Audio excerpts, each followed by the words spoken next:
Vamos a pasar a la economía. Está Fausto Espotorno ya con nosotros visitándonos. Fausto, ¿cómo te va? Gracias por haber venido. ¿Qué tal? ¿Cómo te va? Bien, muy bien. A ver, varios temas para hablar, ¿no? Pero hoy observaba que la inflación hasta ahora, de lo que va del año, se consumió bastante de todo lo que el gobierno piensa gastarse en todo el 2021. ¿Llegará a la meta o no? ¿O ya saben que no la van a cumplir? Yo veo a ver, empecemos. No es imposible cumplir la meta. Ahora vos me decís, ¿es probable? Lo veo improbable. ¿Está bien? ¿Por qué? Porque ya estamos hablando de una inflación en enero que ya pasó el 4%, el núcleo estuvo por arriba del 4%, la inflación sacándole todo lo que es estacional y tarifas. En febrero ya tenemos una semana medida y estamos terminando de medir la segunda, con una inflación que de piso va a dar 2,5, o sea, en la primera semana. Ya con lo que dio la primera semana estamos hablando de 2,5% de inflación. Así que calcular que le puede terminar entre 3 y 4 otra vez. Y ya estás en 8%, un poco más de 8% en los 2 primeros meses. Te falta todo el año todavía, te faltan los aumentos salariales, los aumentos de 29 tarifas. dice, ¿no? 29 dice el presupuesto. Ya Guzmán dijo que, bueno, 29 por ahí es optimista, pero que puede dar 31, 32. Igual me parece optimista eso. Ya te digo, faltan 10 meses en los que tiene que haber aumentos salariales, aumento de tarifas. Esos aumentos salariales se van a trasladar a los precios seguramente de los bienes. Claro. Hay que ver qué pasa con la actividad económica en general. El dólar hasta ahora viene calmo, pero nada te garantiza que va a mantenerse así de calmo en lo que queda del año. Entonces todavía tenés mucho camino por recorrer. Y por otro lado, tenés en cuenta que detrás de la inflación está la emisión de dinero. Y el gobierno todavía tiene déficits fiscales muy grandes. El coronavirus y toda la pandemia lo ha obligado al gobierno a hacer gastos inesperados y que tuvo que emitirse. Eso fue maquinita. Claro, se financió todo con emisión monetaria. Y este año, ya con lo que queda, ya es un déficit primario, estima el gobierno, de 3,5 puntos del PBI. Si hay que emitir todo eso, es equivalente a aumentar la cantidad de dinero un 50%. Sí. Sí. Si es que no hay nada con el coronavirus y todas esas cosas, ¿no? Fausto, hoy, ¿de qué tendríamos que preocuparnos? No estoy hablando de la pandemia, estoy hablando de la economía, ¿no? Digo, porque la Argentina es espasmódica, ¿no? A veces, no, el drama es la reserva, no quedamos en reserva, no quedamos en reserva, corremos todo con el tema de la reserva. No, el drama es el dólar, se dispara el dólar, se va a 10.000, qué sé yo. No, el drama ahora es el riesgo país. El riesgo país está por las 9. El drama ahora es que no se cerró con el Fondo Monetario. Siempre hay un problema. ¿Son todos juntos un poquito o hay alguno ahora que es más importante que otro? Es que todos esos problemas es lo mismo. Es la incapacidad de Argentina de pagar sus gastos, del Estado de pagar sus gastos. Entonces, eso empieza a tirar, es como una bandita elástica, ¿no? El gobierno no puede pagar sus gastos, empieza a emitir dinero o empieza a emitir deuda. Y va tirando la bandita elástica, al principio no pasa nada, en un momento, sea cual sea la decisión que haya tomado, si emite dinero o emite deuda, se empieza a tensar y ahí es cuando salta. El riesgo país es un problema de deuda o la inflación o el dólar es un problema de emisión de pesos. Entonces, en realidad lo que tenemos que ver de fondo es el déficit fiscal. Y lo que estamos viendo es un déficit fiscal que es muy grande para la economía argentina. Es cierto, todos los países del mundo tienen déficit fiscal, pero todos los países del mundo, de los que estamos hablando, tienen crédito, o sea, le prestan plata, y tienen moneda. Argentina no tiene ni crédito ni moneda, entonces no puede sostener déficits fiscales sin que eso le genere un problema en la inflación o en la deuda, ¿no? Ahora, o en el riesgo país. cuando hablamos de déficit fiscal, hablamos de lo que gasta en proporción a lo que le entra, ¿no? Exactamente. Básicamente, lo que gana el Estado y lo que gasta el Estado. Ahora, cuando hablamos, por ejemplo, de cosas que parecen simpáticas popularmente, digo, que se bajen los sueldos de los políticos, que hagan esto, que hagan lo otro, algunos te dicen, esa es la lechuga del loro en una casa. Está bien, pero sería un buen gesto. Pero el verdadero ahorro, el verdadero recorte, ¿por dónde debería venir? Porque, por ejemplo, el mayor gasto es gasto. Bueno, sí, gasto. Del Estado es jubilados. Sí. Con lo cual, ¿de dónde recortas? ¿De dónde ahorras? No, obviamente jubilados no podés recortar mucho, de hecho ya le recortó el gobierno. Donde sí podés recortar es en subsidios a los servicios públicos. Claro, eso te implica un aumento de tarifas. Claro. Por eso es tan riesgoso congelar las tarifas, porque después las congelás, te acostumbras a que eso pase, eso no te elimina la inflación, no te hace nada en la inflación. Simplemente lo que hace es que suban otros precios y no esos. Y porque después cuando sacás el subsidio estás mucho más lejos incluso. Estás mucho más lejos. Entonces, subsidios es la primera cosa que hay que empezar a recortar. Después, tenés recortes que son más difíciles de hacer, pero tenés que tener un programa para hacerlo, porque subsidios sociales. Ahí vos tenés que estar, ahí el Estado también hace una mal utilización de fondos. ¿Por qué? Porque en lugar de estar financiando, por ejemplo, usando esa plata para bajar impuestos al trabajo y de manera que la gente pueda conseguir trabajo fácilmente, lo que hace es usar esa plata para subsidiar el desempleo. Claro. O sea, que olvidémonos del tema pandemia y las Sí, y las cosas de emergencia, ¿no? Sí. Pero en general la Argentina lo que ha hecho es usar dinero para subsidiar el desempleo en lugar de estimular la creación de puestos de trabajo. Bueno, eso hay que darlo vuelta, porque un puesto de trabajo genera más recursos en el futuro. Entonces, eso requiere un programa. Es decir, bueno, ¿qué vamos a hacer con toda esta gente a la que estamos subsidiando y no trabaja o no consigue trabajo para que pueda entrar al mercado laboral? En vez de gastar el dinero en subsidiarlos mientras no trabajan, tratar de bajar impuestos al trabajo y estimular esas cosas. Hay que pensar de esa manera. Empleo público también. O sea, la verdad es que no tenemos un lugar donde recortar fácilmente, ¿no? Porque claramente el Estado... O sea, vos tenés un paciente enfermo que lo tenés que meter en el quirófano y te tenés que llevar todas las especialidades al quirófano. Tenés que llevarte todas las especialidades. Y tenés que ir recortando donde puedas, ¿viste? De a pedacitos. Por otra parte, tenés que ordenar la cuestión impositiva. Porque más allá de que vos digas, bueno, tenemos una presión tributaria que es altísima, lo cual es cierto, también Argentina tiene 160 impuestos, de los cuales solamente 10 recaudan el 90%. Entonces tenés 150 que lo único que hacen es molestar. Claro, claro. Y generar burocracia. Ahí Sí. puedes recortar un montón. Por eso te digo, el Estado tiene que ser una cosa más amplia. Yo diría, el primer lugar donde recortar son subsidios a los servicios públicos, es el primer lugar. Subsidios sociales no poder recortar tanto inicialmente, pero sí puedes empezar a elaborar un plan para reducirlos en el futuro, de tal manera que, está bien, no lo puedo recortar este año, pero acá 2 años lo que tendría que garantizar es que esa gente consiga trabajo y no que siga viviendo de los planes sociales, no pueden ser infinitos en tiempo. Posiblemente obra pública. El Estado puede ceder la obra pública a un privado para que lo haga un privado y el Estado no gastar en eso, que lo haga el privado, que se pague si es con peajes o con lo que fuera. Sí, sí. Entonces de esa manera el Estado se ahorra de gastar el dinero. Y después sí hay que ver la planta de personal si es toda realmente empleos real. Porque ¿O cuánto ñoqui hay? O ñoqui de políticos, viste, Sí. que lo que hacen es Sí. cubrir los costos del militante, digamos, ¿no? Contame una cosa, ¿cómo lo ves?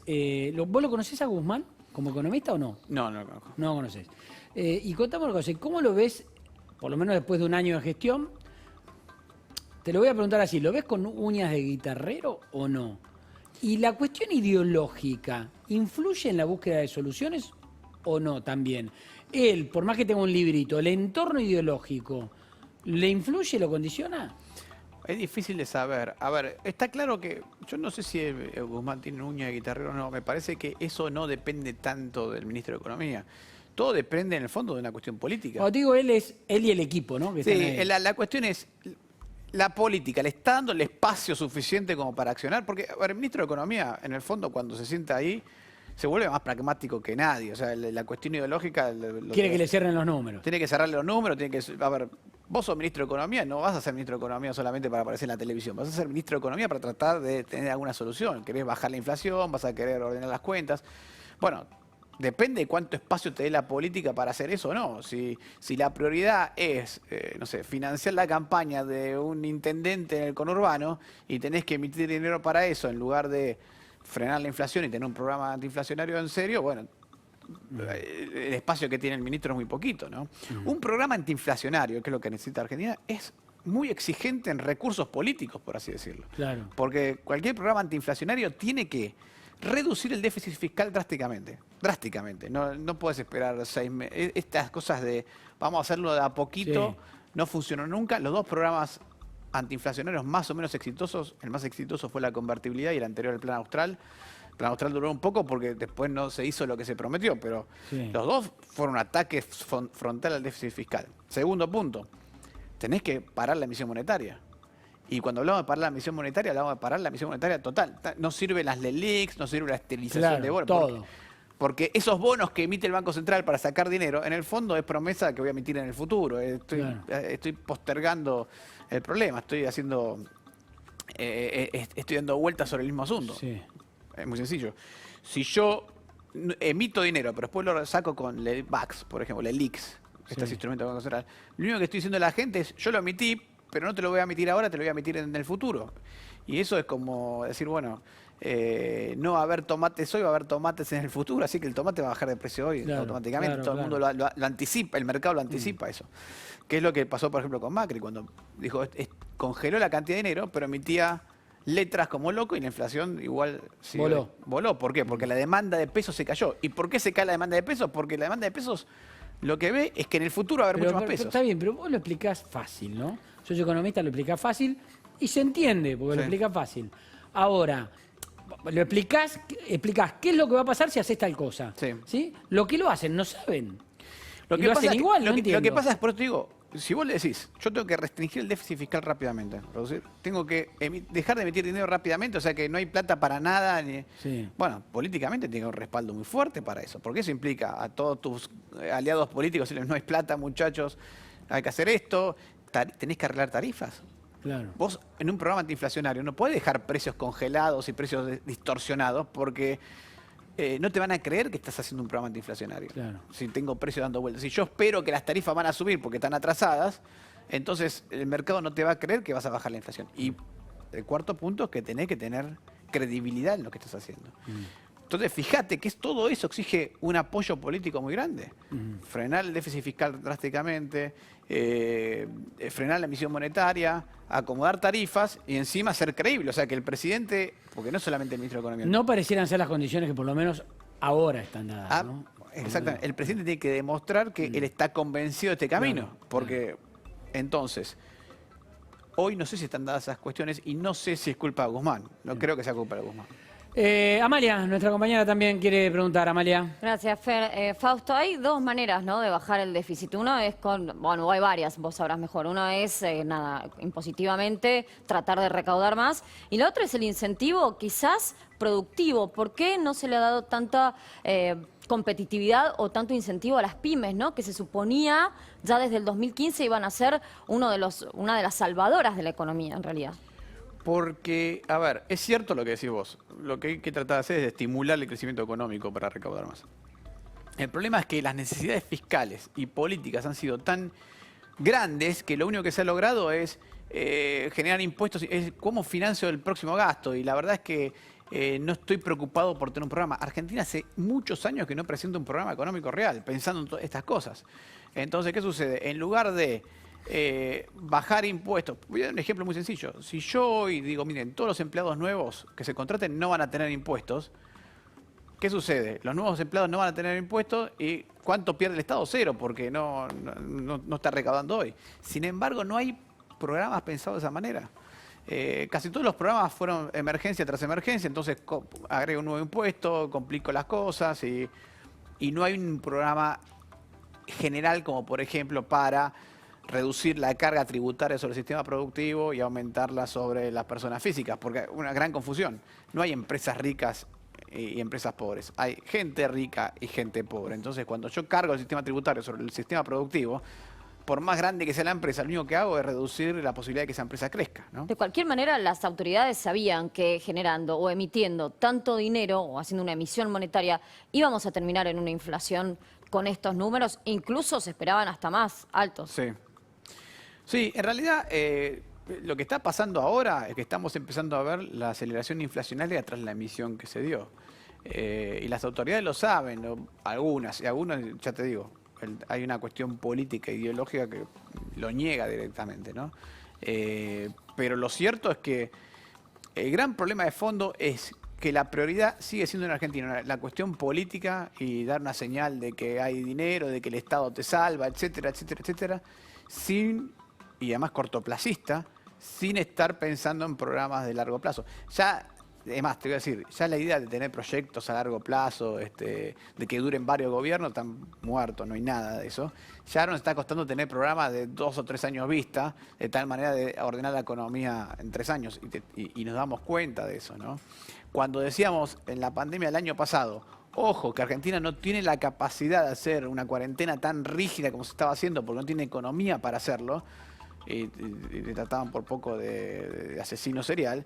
El asunto es que económicamente no teníamos la capacidad de hacerlo eso. Entonces no había un equilibrio entre cuánto se necesitaba la economía, cuánto se necesitaba activar la economía. No había habido una cuarentena inteligente. Y se emitió todo el dinero que se necesitaba, como al principio las encuestas daban a favor, eso primó, en vez de tener algo ordenado y bien pensado, ¿no? Bien, Fausto, gracias por la visita. De nada, hasta luego. Fausto Espotorno, con la economía.